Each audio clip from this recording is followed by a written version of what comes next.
Slava z úradu práce. Vy vás poprosím, prosím. Jana Ciganíková. Ja vám ruku nepodám, poslankyňa SAS. Ani ja vám. Ja chcem vedieť, aby som vedel, že toto tu zaznamenáme. Hej, nezaznamenám vás. Zaznamenám priebeh tohoto. No. Vaša tvár tam není, takže môžete byť kľudní. To viete, že môžem. No, vy viete, do akej miery. Zvládneš to?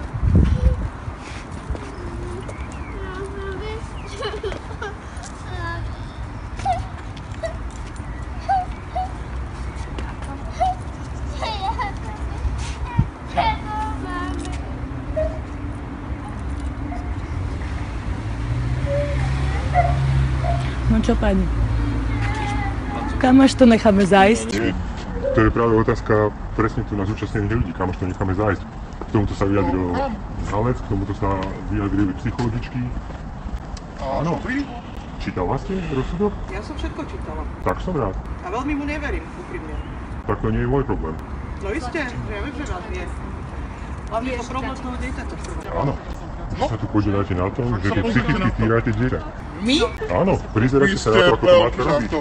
Nie, nie. Vy ste veľký žartovník. Skutočne veľký. Ale aj z druhej strany je tu aj právo dieťaťa, tak ako... My musíme rešpektovať právo dieťaťa. Právo dieťaťa je, že skonštatoval súd aj okresný, aj krajský, že dochádza k manipulácii, patologickému priputávaniu matkov a práve na základe toho obidva súdy vyzvali matku, aby upustila od tohto konania. On na to žiaľ nerobí, robí presný opak. Naďalej ju manipuluje a straší mojou ostrou. Dobre, môžeme to tak navrhnúť z našej strany. Môžeme ju posadiť do auta a zavrieť dvere a odídem, áno. Aby sme to nechali zaujme dieťaťa ako... Záujme dieťaťa je, aby jednoznačne opustilo momentálne vplyv matky, tak ako rozhodol súd. Že nie je vhodné, aby v takomto konaní pokračovalo. Prečo to vy robíte? Aby sme sa rozumeli, ja tu nie som ani za vás, ani za vašu ex-manželku. Ja som tu za to dieťa. A ja by som... Silne o tom pochybujem vzhľadom na to, že ste minimálne týždeň ako medializujete túto kauzu. Nemala záujem vypočuť si druhú stranu, ani oprávnených, Mám právo, pretože mám splnomocnenie od vašej ex-manželky. Ja sa pýtam, že vaša dcera sa vyjadrila, jak sa vyjadrila? súd, sociálka, všetky zainteresované inštitúcie. Prečo stále na tom Zojuška, prečo? To dieťa sa vás bojí. To dieťa má z vás strach, pretože udierate po hlave. Pretože ste ju sexuálne zneužili. Poprosím, toto je normálny prístup? Ale Toto je to, čo má byť prezentované. Takéto klamlivé informácie, ktoré už vyvrátil okresný krajský súd, ktoré vyvrátil znalec. Dobre, môžeme vás poprosiť všetky ako fakt, teraz aj vás, pán, ako nepomala ide s matkou. Nie. Pretože týždeň ju manipulovala a strašila doma, nedala ju ani do škôlky. Z môjho pohľadu je to trestný čin týrania dieťaťa a porušovania rozsudku. ide o týranie dieťaťa. Ide. Ale nie zo strany mami. Beriem to tak, že od 16. marca bolo dieťa zverené mne, kedy som si ju do škôlky v kľude za ruku ja odviedol, o čom je záznam, ktorý disponuje súd, že vyšetroval súd, že dieťa neplakalo, keď som s ňou išiel za ruky do škôlky. Prebiehala kvázi striedavka. Dovtedy, kým to nemedializovala matka, týždeň ju dala do škôlky, manipulovala ju, teraz uvidíme situáciu znova. Takže toto neskončí lepšie tým, že ju matka odvedie a bude ďalej manipulovať a programovať. Dieťa sa vyjadrilo, že sa otca bojí. Hovorím teraz to, čo povedalo dieťa a mám to preukázateľné, samozrejme. Že sa otca bojí, pretože tvrdí jej, že pokiaľ bude v noci plakať, odmieta s ňou ísť do izbičky, že ju zavrie do nemocnice. Kľudne konfrontujte otca, ja sa s ním napriamo rozprávať nemusím. Dve psychologicky a súdny znalec konštatovali. Dieťa opakuje naučené matkou veci, ktoré sa stali minulý neprirodzené veci. Rada by som mám fotky, ktoré boli založené a Čiže vy aj chcete pani povedať, Žitňanskej, pán aj vaša dcera Uxleru, klame, aj áno? súdu. Nie, chcem povedať, že je stále manipulovaná matkou. Nie je negatívne proti manipulovaná. mne. Dobre, Chcela by som ešte doinformovať, ak môžem. Za druhé, keď nechcela zjesť polievku, buchali ju po hlave. To si tiež myslím, že nie je v poriadku. Za tretie, tvrdí svojej dcére, že tá pani, čo tam sedí v tom aute, že je jej druhá mamička. To tiež nie je v poriadku. Čiže ja tu nie som ani za pán, ani za pani. Je mi jedno, čo oni dvaja. Mne ide o to, že to dievčatko povedalo, že otec jej strkal prsty do riťky a do pišúvky. Úplne jasne, ešte ukázalo ako. Povedala to pred súdnym znalcom. Rozpráva o trestnom oznámení, ktoré bolo kontrolované okresnou krajskou generálnou prokuratúrou, ktorá bola odmietnutá na základe vyjadrenia dvoch psychologičiek, na základe vyjadrenia súdneho znalca, tak okresný ako krajský súd sa s tým vysporiadal. A reakciou na to je, že zase stará mala prejsť teraz. Opätovne otvorené. Ktoré? Na sexuálne zneužívanie, pretože sme poukázali na fakty, ktoré vypovedala malička a taktiež sme doložili aj súdno-znalecký postup doktorky Trúskovej, ktorá vyšetrovala Melu. Ktorý je neobjektívny a odmietol ho tak súd okresný ako aj krajský. A následne ministerstvo spravodlivosti vykonalo dohľad na touto znalkyňou práve kvôli neprofesionálnemu prístupu. Doktora Bálka je otec takisto uznaný. Nie je uznaný, klamete, je tam napísané. Schopný sa postarať o dieťa po psychickej stránke. Všetky tieto náležitosti, áno, aj tie skutočnosti, ktoré sa za posledný týždeň alebo 2 týždne, ktoré vy spomínate a tak ďalej, budú, a pokiaľ už nie sú doručené. Viete, nám ide teraz o to, a my sme aj pána dneska prosili niekoľkokrát, že či si to naozaj nerozmyslí. Naozaj veľmi, veľmi ústretovo. Matka týždeň vedela, kedy a kde a akou formou má odovzdať dcéru, aby nestresovala. Dieťa ani nepočúvalo tie veci, čo my tu rozprávame. No, ide nám, všetci sme tu v záujme dieťaťa, ja nie kvôli pánovi, ani pani. Ja by som poprosil kolegu, nech sa porozprávaj sa do Zojkou a že keď nechce ani že sa bojí, nech idú do bytu. Dobre? Čiže vy preberáte zodpovednosť, že odmietate právoplatný stav? Pretože ja som si prišiel po dieťa a matka mi ju má odovzdať. Ľudskoprávnych zákonov medzinárodných, ktoré máme. Opakujem ešte raz. Matka bola jasne uznaná okresným a krajským súdom ako manipulátor, patologický, ktorý pripútava dieťa k sebe a porušuje práve jeho zdravý vývoj. Z tohto dôvodu trvám na tom, že si Zojku preberiem. A aj ja som vyzýval, práve preto v záujme Zojky, opakujem ešte raz, ak vy mi chcete odoprieť, Kuratela je prvá a jediná, ktorá môže takýto výkon rozhodnutia zastaviť. Je to na vás. Je to na vás. Prišli ste si teraz pre dceru, ktorá je manipulovaná, a takto bola manipulovaná niekoľko rokov, čo skonštatoval znalec aj dve psychologičky, ktoré boli v rámci výchovného opatrenia poverené za ním. Tieto nezmysly počúvam od 2011 roku. To dieťa to povedalo samo. Tieto nezmysly počúvame od roku 2011, všetci zainteresovaní. Poprosím vás,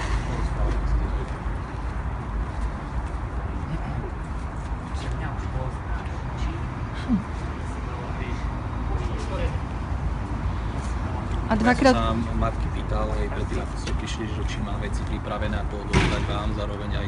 To nie je o veciach, to je o tom, že ona nerobí psychologickú prípravu, ale robí presný opak. Straší a manipuluje proti mne. Pokiaľ dieťa je týrané v domácnosti. Pamätajte sa, tieto veci boli... A budem to tvrdiť aj na súde. V poriadku, nech sa páči. Nesiete si trestnoprávnu zodpovednosť za toto. Samozrejme, kľudne. Opakujem ešte raz, trvám na tom, aby Zojka bola odovzdaná do mojej starostlivosti, tak ako je to v rozsudku, ktorý jednoznačne konštatuje to, čo povedal súdny znalec a dve psychologičky, ktoré sú v prípade zainteresované, videli v interakcii mňa aj Zojku, videli v interakcii a práve správanie sa matky, ktorá sa správa voči malej patologicky. Nie je normálne, aby to, že matka mala z mojej strany umožnenú kvázi striedavku od 16. marca, ako bolo dieťa zverené mne, zneužívala práve takouto formou, že dieťa čím ďalej tým viacej ešte patologicky proti mne viacej búda. V každom prípade matka túto vec Vieme, vôbec... že ako ste mali dohodu a tak ďalej v rámci striedavej. Nie, nemali žiadnu dohodu, to je na dobrovoľnom zvážení otca. Tak to myslím, že... To nie je poskytoval polovicu času. Počúvajte, len Zojka to celé počúva, vy už ste dvakrát niečo vyslovili, máte nejakú kompetenciu, všetci vieme, že tuto... Tu sú aj nejaké tie známosti, že? Takže tie rozhodnutia, čo boli doteraz. No, vidím, že sú, keď je tu poslankyňa. Ešte áno. Predstavte si, je tu poslankyňa, ktorú To dieťa zaujíma, hej. Aspoň tak viete, no. A škoda, že mňa zaujíma aj objektívne posúdenie prípadu. Možno by Mohlo aj vašich členov rodiny zo Sisky, Vosky, z KDH niečo zaujímať, že možno by oni potom... Je dosť smutné, ak si myslíte, že takto preukážete svojmu šéfovi aktivitu. Hej, o to mi ide presne. Kúba. Preto som tu. No však. Vy sa oháňate niečím, čo není normálne, že tak dopadlo. No ja si myslím, že kompetentní v tomto prípade sú hlavne sociálni pracovníci, takže necháme ich jednať v záujme dieťaťa, pokiaľ dieťa nechce. Má na to plné právo a ľudskoprávne, všetky medzinárodné a ľudskoprávne dohovory hovoria o tom, že to dieťa ísť nemusí, pokiaľ nechce.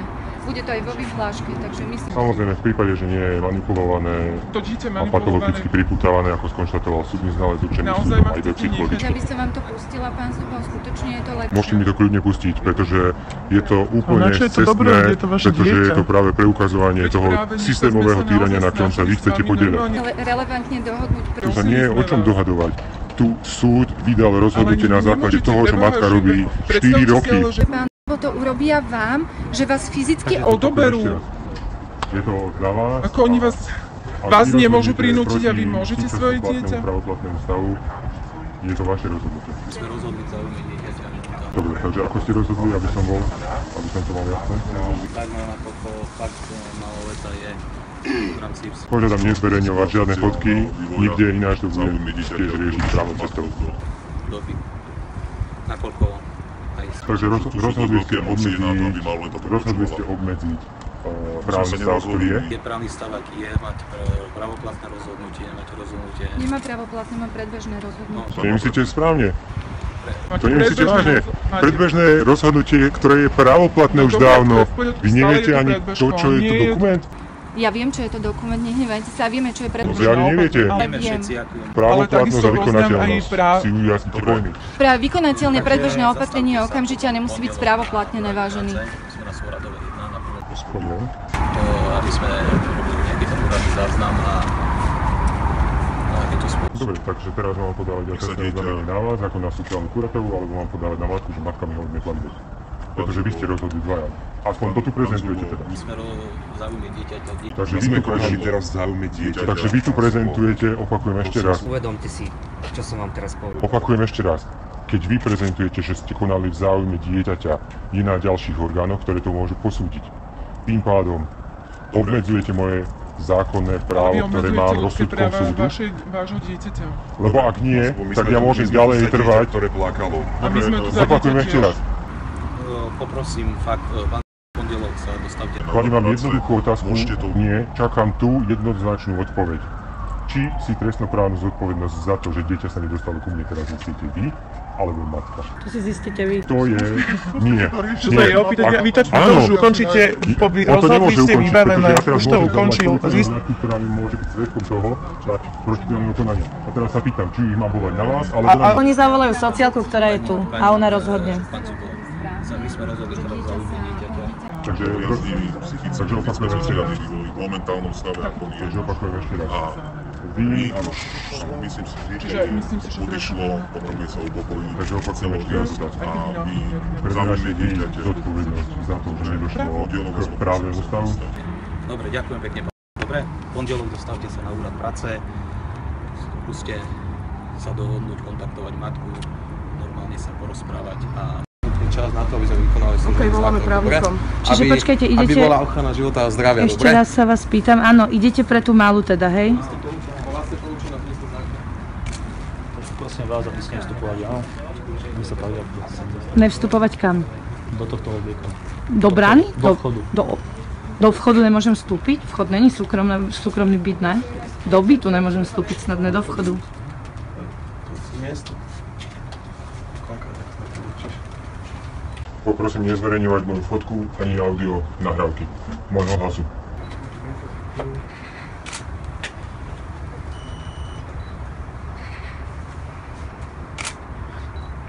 Viete, že musíte mať pritom sociálku, hej, páni? Sociálka nie je povinná zo zákona byť prítomná. No my máme polície. My máme právnika na linke a toto nám tvrdí. Pani poslankyňa, nie je to pravda. Smutné je, že vy ste tak zbytočne podkutí. Na to, že ste normálny človek, že? Na to, jak sa hráte, tak máte dosť informácií. Tak viete, ja mám okolo seba celkom kvalitný tím. Vy ste sám a ste lepší, jak my všetci dokopy. Áno, máme právnika na telefóne, takže povedal, že môžeme vstúpiť donútra. Jedine v prípade, že by si to neželala osoba, ktorá je tam trvalo v trvalom bydlisku. To znamená matka. Ak si to matka nebude želať, nemôžeme tam vstúpiť. Ak si to matka bude želať, môžeme tam vstúpiť.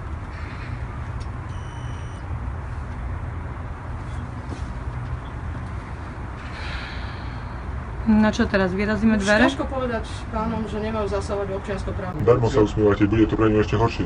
Podľa trestného zákona je to únos tým pádom. Ja som zrozená z toho, že toto sa môže stať. Ja tiež, že sa takto necháte manipulovať ako poslankyňa. Ja neviem, áno, ale ja vidím to dieťa, jak pláče. Napriek tomu, že sociálka rozhodla, že ostane u nás. Takže noha po schode. Boja, nikto nám neotvára.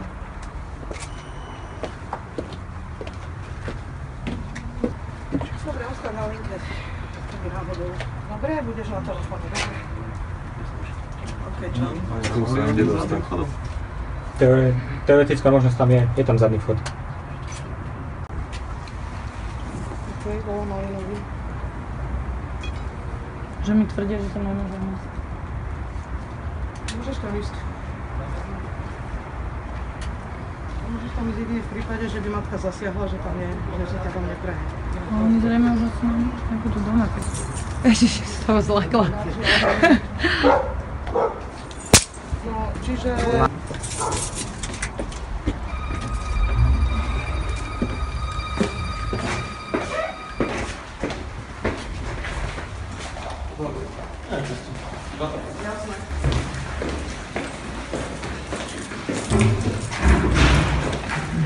Siedme poschodie potom. Toto je verejné priestranstvo. 7 poschodie už nebude verejné priestranstvo. Nie, áno, tam môže rozhodnúť matka, že tam je. Dobre, to sa budeme baviť potom. Mne právnik povedal iné. V poriadku. To sa budete baviť práve, že teraz.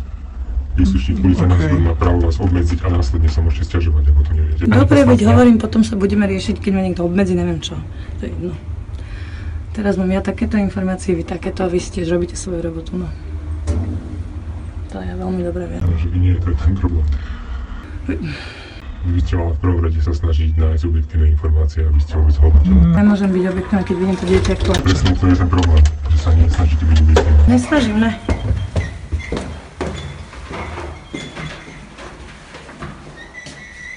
Proste, počkám na kolegu.